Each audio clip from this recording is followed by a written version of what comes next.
Hi guys, welcome back to the channel and welcome back to Warlord Ascendant. Yes, we're back for campaign 2, battle phase. My illness has gone. Feeling fit, feeling healthy, and we are ready to go. As you can see here, we've got everything ready to set up after we do a few rolls regarding surprise, setup and battle events, which we will be doing in a second. Just a couple of things before we start. My party does have a couple of skill manuals which do provide +1 to their XP.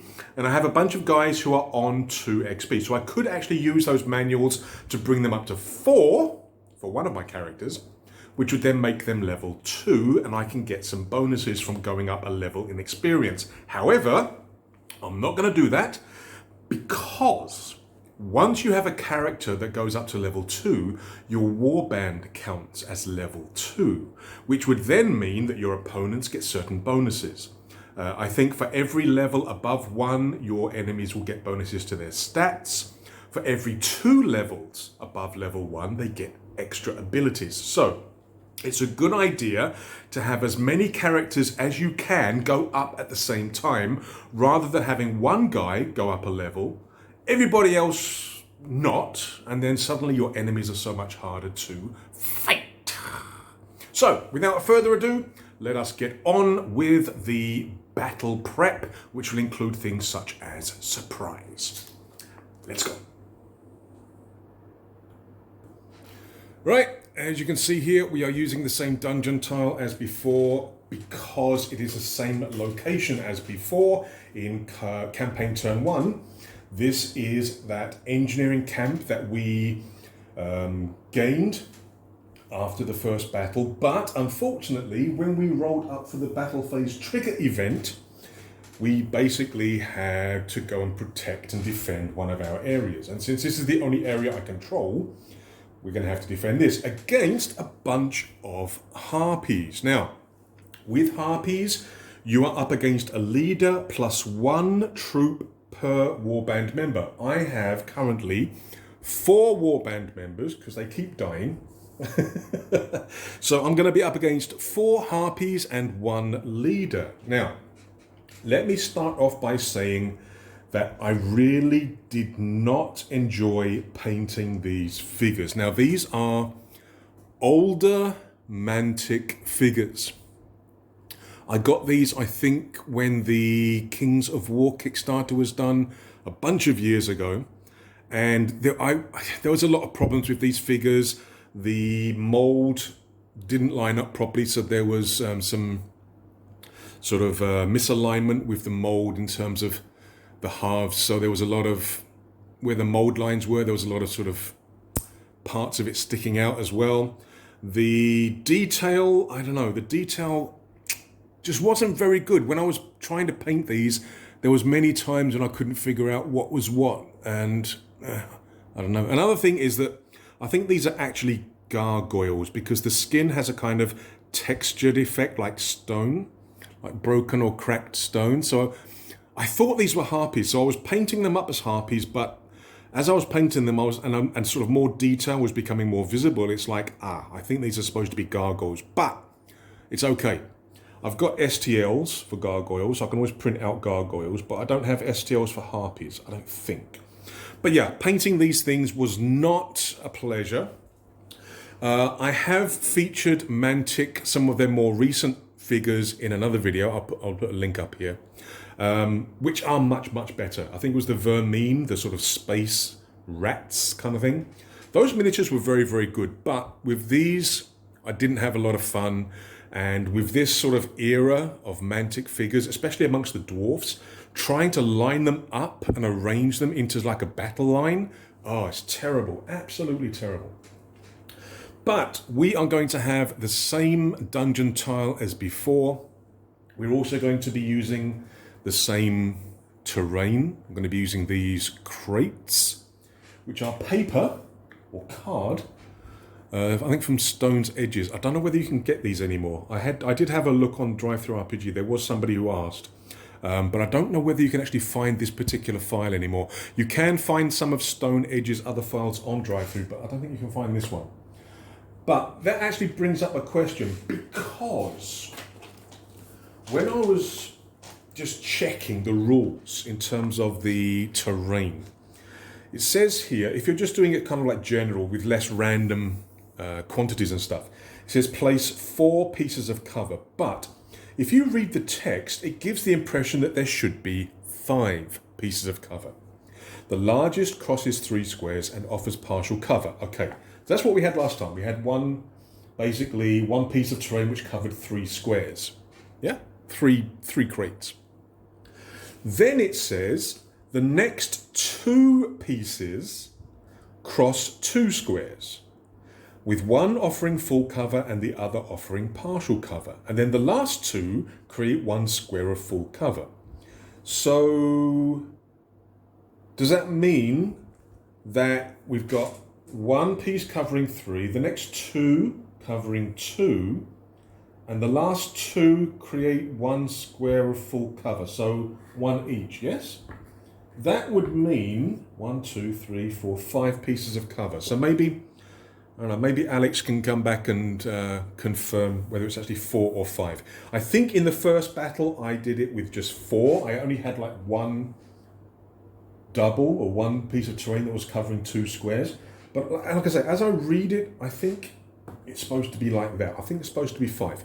And I did think when I did the first battle in campaign turn 1 against the trolls, I did think that the terrain was a little bit sparse. But we'll see how it goes. What I'm going to do this time is I'm actually going to be using 5 pieces of cover. Because again, now that I've reread it, that's kind of what I think. It's what I think. Right.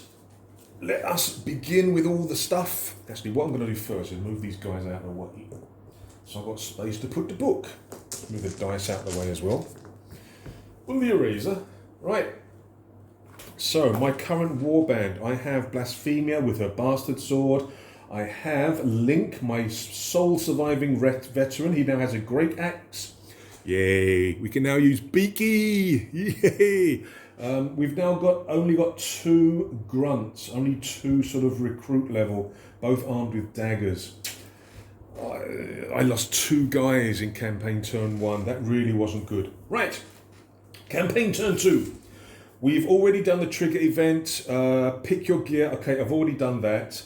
They're not taking any items with them. They've just got their weapons and armor. Pick your command actions. Right, command actions. In the first battle, I had Corrupted, I had Frenzy, and I had Relentless. For this battle, I am changing Frenzy to my new one. The Cannon Salvo, the one that I get from having this engineering camp. But,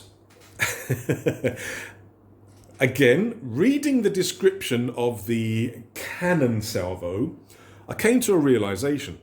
It can hit your guys as well. It basically, you can roll to hit everything within a 5 square radius. You roll to hit, and if you hit, you do D4 damage. It's like a big blast. But it hits your guys if they're within that, within the blast area as well. So, got to be a little bit careful with that, and I think I'll probably be using that in the first turn, and then probably using the Corrupted to make one of my guys.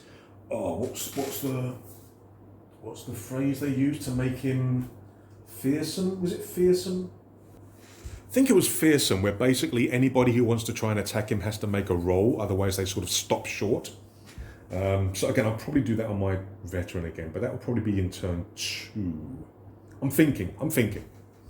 So yeah, those are my 3 command actions. I'm taking Corrupted, Cannon Salvo, and Relentless. What else is there? Determine the enemy. Yeah, we're up against bloomin' harpies. Determine the difficulty. Yeah, this is what I was talking about in terms of the level. If I use my skill manuals to raise one of my guys to level 2, then these guys are basically going to get one of their abilities increased by 1. Not what I want at the moment. What else is there? Scale done. Combat setup done. Okay. So, terrain is... Okay, so we need to do the terrain. Now, there was a suggestion in the last video to just roll a d12 because there's 12 squares. I'm using a 12 square dungeon tile. If you use the recommended sort of A4, 2 A4 pieces of A4, it's actually, I think, 10 by 14. but I'm using a 12 by 12 because it's what I have. But yeah, the suggestion was, just roll a d12 and a d12 to sort of do the setup of the terrain, which makes a lot more sense than trying to roll a d10 and hoping it points somewhere useful. So that's what I'm going to do. I'm going to roll a d12, 2d12 to determine locations of cover. So we'll do that. Then we have to determine the strategic position. Now, the harpies are bestial, so they're not going to care about the strategic position. They are just going to attack. We do have to do a bunch of rolling to determine who they attack and whether they get more or less orders for the turn. So completely ignoring the strategic location or the position for bestial is not a disadvantage. They do get something in return. They have to check and they can either gain or lose orders. So not a perfect sort of replacement, but it's a way for them to still get extra orders if they're lucky, which they normally are. Now, because they're bestial and they've got their own rules in terms of who they attack and what they do, we probably won't be using this little decision trees for the enemy AI, because again, bestial, they've got their own little rules, but I'll leave this out there just in case. My guys, again, they're immune to being broken, so we don't have to worry about loyalty or morale during the game. During the management phase, yes, it can be a factor. These guys, I think they can still be affected by morale. So that one I'll need to keep a check on. Right. And then we've got a 2 in terms of surprise and placement. And then the battle event. Last time we had a Skull Knight, which gave extra XP. I don't know what I'm going to get this time. We'll have to see. Right, enough talking. Let's get on with the terrain placement. Now, again, I'm going to be placing 5 pieces this time instead of 4, because I think that's what it means when it goes into the description. Right, terrain placement. I'll put the crates down here so they're set up so you can tell which is which. I'm going to be rolling 2d12, blue for X, black for Y. Right, first piece of terrain I'll do is the 3-piece, and that is going to go 4, 6. 1, 2, 3, 4. 1, 2, 3, 4, 5, 6. Okay, what we'll do is we'll place this. I think we'll do it like that. There we go. Now again, when you're using dungeon tiles, you can actually use terrain that's on the tile as the terrain itself. In Battle 1, all these areas of rocks I basically made difficult terrain. I think I'll probably do the same thing in this. Okay, next one is a 2-piece. That's going to be at 10, 9, so 12, 11, 10. 1, 2, 3, 4, 5, 6, 7, 8, 9. So that's going to be a double. We'll do that there. Just covering 10, 9, and 10, right? Next piece is going to be at 8, 5. So this was 9, so 12, 11, 10, 9, 8, and 5. 1, 2, 3, 4, 5. All right, so we'll do that like that. Okay. We've got 2 singles left. We've got 3 and 9. 1, 2, 3. 1, 2, 3, 4, 5, 6, 7, 8, 9. Okay. And then the last piece, 8, 6. 1, 2, 3, 4, 5. Can't see the thing. 1, 2, 3, 4, 5, 6, 7, 8. 1, 2, 3, 4, 5, 6. Right, so this is actually becoming a 3-piece terrain instead of a 2-piece. Okay. All right, and on the dungeon tile, anything that shows this sort of fallen rocks, essentially it's just in the corners here. This extends a little bit. I'm going to be taking that as difficult terrain, which means you are slowed and you lose 1 space or 1 point of your speed. So you basically can't move one square less. Right, now the harpies, like I said, I think I mentioned before, in this game at the moment, there are no rules for flying creatures. What I'm going to do is basically give them the same benefit that my grunts have, in that they are not affected by difficult terrain, but also anything that is considered to be small terrain, like these crates, these harpies can basically just fly over. I mean, if you've ever watched the old movie Jason and the Argonauts, you know, was it Jason and the Argonauts where they had the harpies? Harry... Oh, God, you're going to kill me in the comments. I can't remember his name. But yeah, the harpies were basically attacking from above. They didn't. I don't think they spent much time physically on the ground. A lot of the time they were sort of flying and attacking with their claws and their sort of feet kind of thing. So that's what I'm imagining these guys doing. Right. So that is the terrain done. Now we need to determine the location of the strategic position. And as I mentioned earlier, the bestial creatures or the bestial opponents don't care about strategic positions.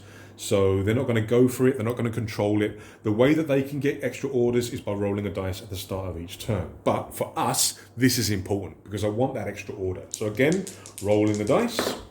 It's at 12-5. So all the way over here, 1, 2, 3, 4, 5.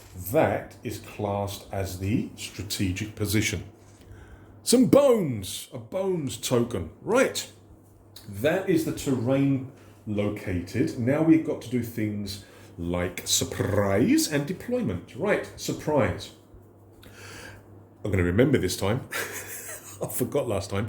But we did have one guy go on patrol, which means that I cannot be surprised in this battle. However, we can still surprise them. Even though they are attacking my location, I can still catch them by surprise. So for the surprise, we've got to roll a d6. On a 1 to 2, no surprise. On a 3 to 4, your warband is surprised. Well, no, we patrolled, so that would count as no surprise. But on a 5 or 6, we surprise them. So what do we roll? We get a 5. Good. Right. What that does is, in the first turn, we get a +2 to our initiative roll. Initiative is rolled every turn. Right, so SPI, my leader, has 3, and their leader also has 3. It's just based on the dice. But again, I'm getting a +2 to the roll because I surprised them. All right, so we'll do that, as we start the first turn. But now we're going to roll for placement. Right, roll for placement. D4, roll once for each group. Okie dokie. Rolling for my... let's do the harpies first. Rolling for the harpies, I'm taking this is north, east, south, west. Never eat shredded wheat.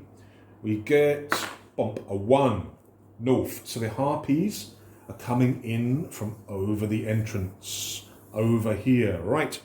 Now, what we're going to be doing again is we're going to be rolling a d12 to determine where they actually set up. There are 5 of them, which is a little bit scary. And then I'll do my placement afterwards. Right. Actually, no, I should do it straight away because if I'm in an adjacent, side, we have to deploy as far away as possible. So let's do my deployment first. So I am going to be deploying north as well.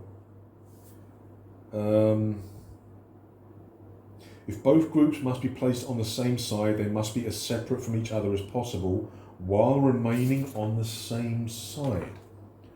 So we're all lining up here with one group and then another group. Oh dear. Oh.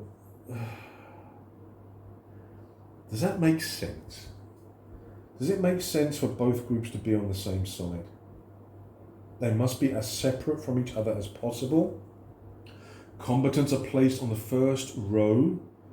If the first row is full, place them on the second row.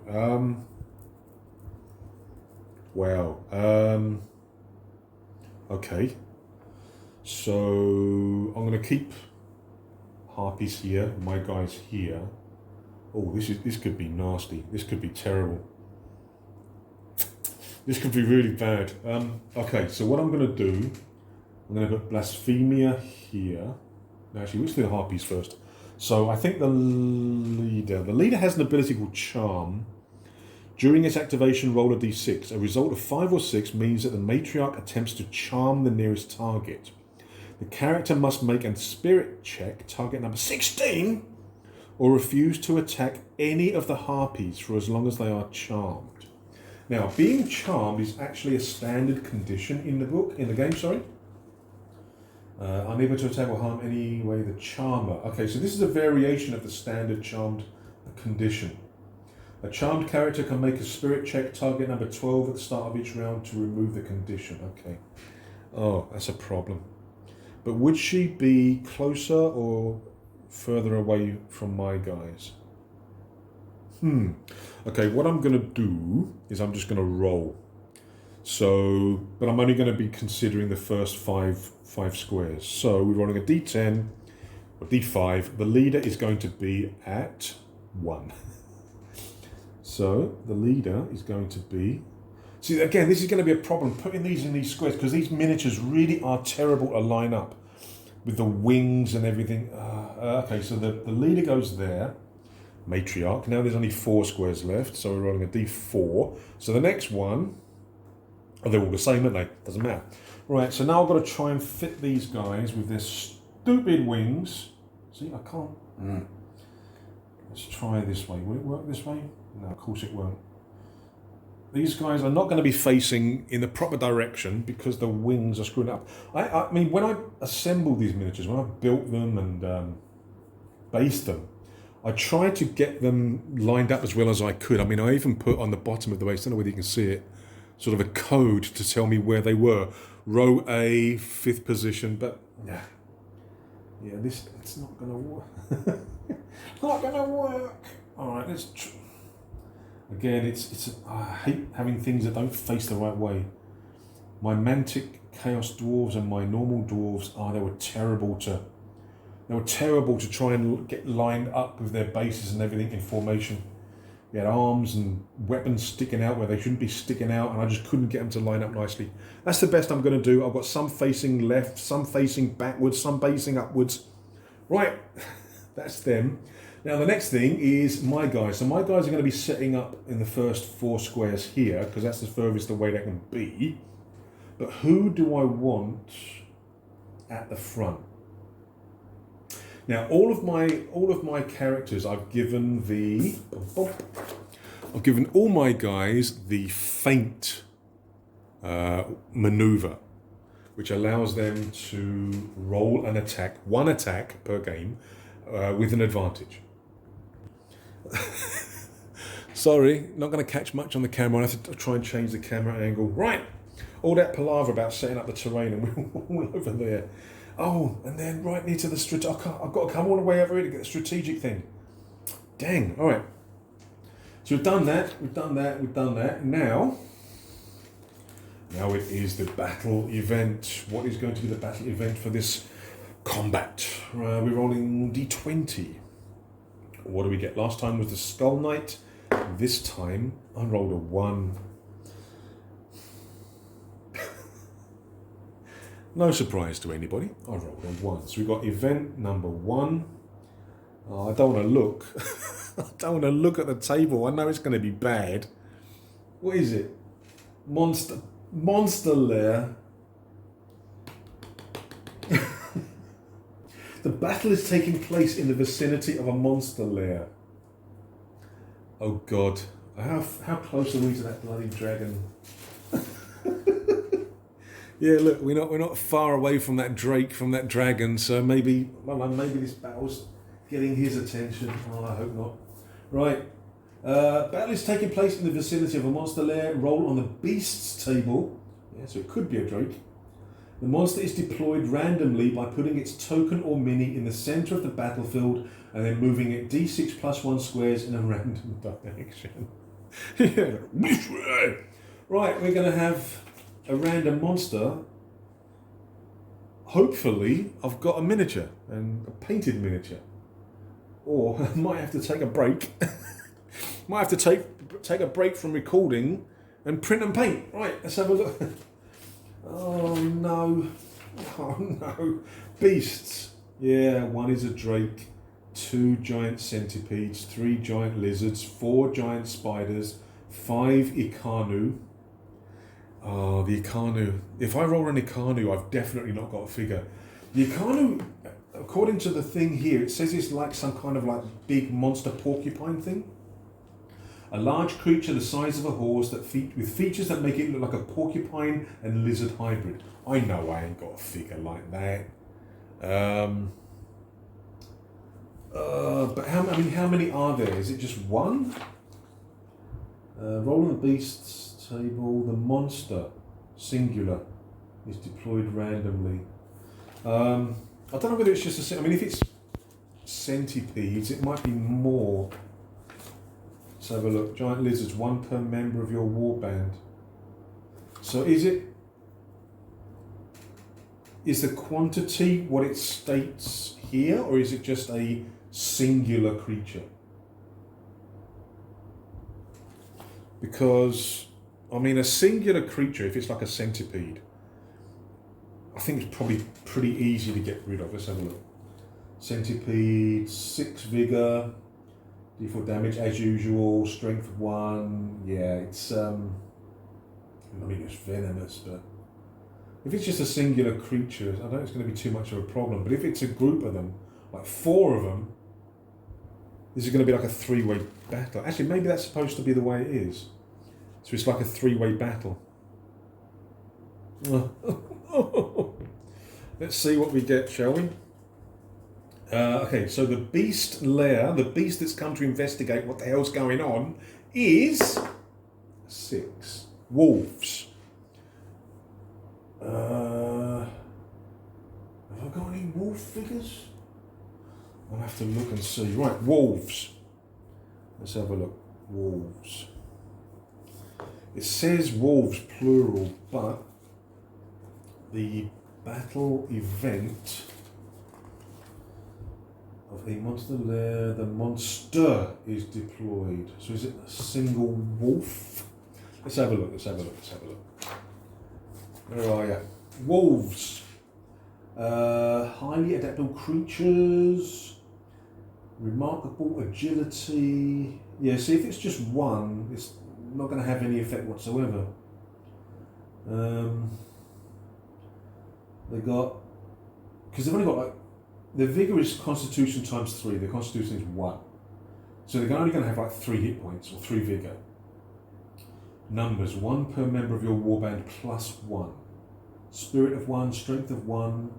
DL is 12, 10 plus dex. The dex is 2. Bestial and pack tactics. Wolves have advantage on attack rolls if there's an ally within 2 squares that's not incapacitated. Honestly, I think it's going to be a pack, because you never just get 1 wolf. They go around in packs, don't they? Oh, great. So we're going to have 5 wolves. Now, I'm going to have to take a break from recording this. Delay, half time, time out. I've got to try and find and see if I've got any wolf miniatures. And I need 5 of them. Right, time out. Time out. Okay, everything else is sorted, everything else is ready. But we're going to have a bunch of wolves come and join, and then we're going to have a 3-way battle. That can't be bad for me, can it? Of course it can't. Okay, we can... One more thing we can do before we continue, or before I take a break and find the miniatures and possibly paint whatever, is we can determine where they're going to come on. Where does it say? Center of the battlefield, d6 plus 1 squares in a random direction. Righty-ho, so we're going to be center. This is 12 by 12, so there is no 1 center square, is there? But it is, let's put a d4. It is there, I think. I think that's the center. Now, random direction, we're going to be rolling a d10. The point designates where they're going to be coming from. That way. So that's pretty much in that direction there. And it is d6 plus 1 squares. All right, so basically the wolves are going to be entering around that square there, behind the crates. So I'm going to be placing 5 wolves in this area here. The harpies are right next to us there, and oh dear, this isn't going to be good, is it? This isn't going to be nice to my guys. Right, I am going to be pausing the video. I'll be back in a second as far as the video is concerned, but I've got to find some wolves. Back soon. Right, welcome back. We're back. In my quick search of my miniatures, of which I have thousands and thousands, I couldn't actually find any wolves of this scale, 28mm, 32mm scale. I know I've got some somewhere, but I can't find them. However, I did find 15mm wolves, but they're way too small. So, I have some Kroot hounds, the old sort of original GW Kroot hound figures. Yes, I know they've got like straps and body straps and various trinkets and whatever. It's okay, it's fine. These are going to represent the wolves in this game. So these guys are going to be set up here. 1, 2, I put them like this. 3, 4, 5. Oh my God, this looks terrible. I am in so much trouble. Look at this. 5 harpies, 5 wolves, 4 of me. What could possibly go wrong? Right. Now, before we start the game, let me just quickly go over the special rules for these enemies. For the harpies, the leader has charm. During his activation, roll a d6. A roll of 5 or 6 means the matriarch attempts to charm the nearest target. Character must make a spirit check, target number 16, or refuse to attack any harpies for as long as they are charmed. Now, in the rules it says that if you are charmed, at the start of every turn you can make a spirit roll, I think target number 12, to get rid of the condition. Being damaged by a harpy breaks this effect. Now that's the matriarch, which is, it's going to be the one here with the red hair. The basic harpies have an ability called Scream. If a harpy rolls maximum damage after a successful attack, so in other words rolling a 4 on the d4, the target is also stunned for 1 round. So again, they can't do nothing. So this could be quite dangerous. What about the wolves? What about the Gatecrashers? Or the Party Crashers? What have they got? Okay, Bestial as well. The armor's not as high, 10 plus dex, so 12. There's no leader.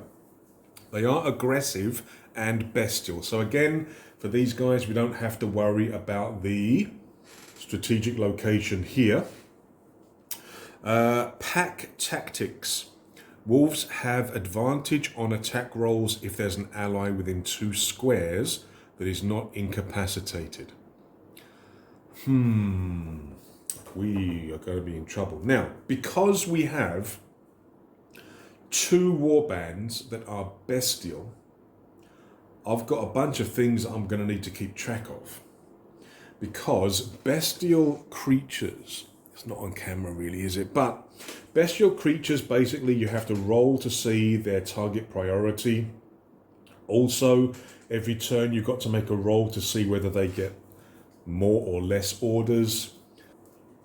So we are screwed. We are very, very screwed. Now, God, let us get on with the battle. Let me rearrange the camera and then we will start with the initiative roll. I'm getting a +2 because I do have surprise in the first turn.